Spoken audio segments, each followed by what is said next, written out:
Саламатсыңарбы балдар? Алифбе сабагынан 4 чейрегибизди баштайбыз. 1-сабак китебиңерден 79-бетин ачабыз.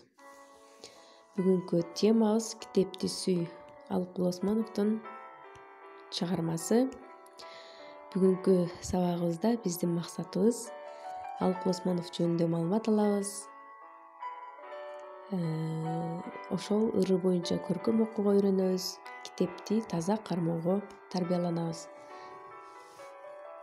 Алыкул Осмонов боюнча мен силерге өзүнүн бир куплет ыры менен кыскача маалымат бере кетейин. Алыкул Осмонов турмуштан эмнени сураган? Мен турмушта сараң, ачкөз эмесмин.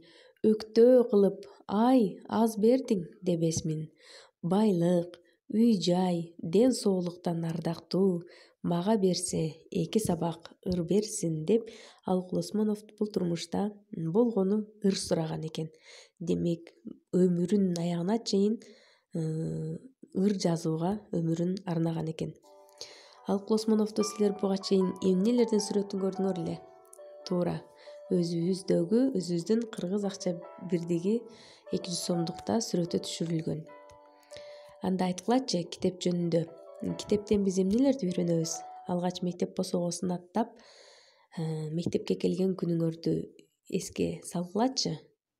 Китептен биз ырларды окуганды, тамга тааныганды, жомок окуганды, макалды, табышмак, жаңылмаштарды, айтор дей койчу, китептен биз көптөгөн маалыматтарды алып, акылыбызды, билимибизди кеңейтсек болот экен.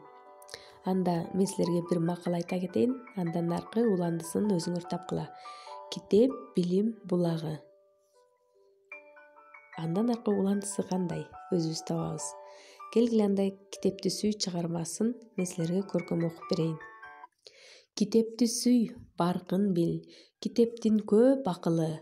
Ким китепке дос болсо, ал ошонун жакыны. Сүттөй таза тилеги, деңиздей кең талабы, көктөй тунук акыйкат, анын ар бир барагы. Деп карагылачы, Алыкул Осмонов бизге китеп жөнүндө кандай асыл сөздөр менен ыр жазган.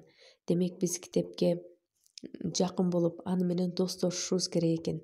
Эмне үчүн китептин көп акылы деп атат? Себеби биз китеп менен достошуп, китеп бетин ачып, көптөгөн жомокторду, макалдарды, табышмактарды окусак, биздин акылыбыз көбөйөт экен.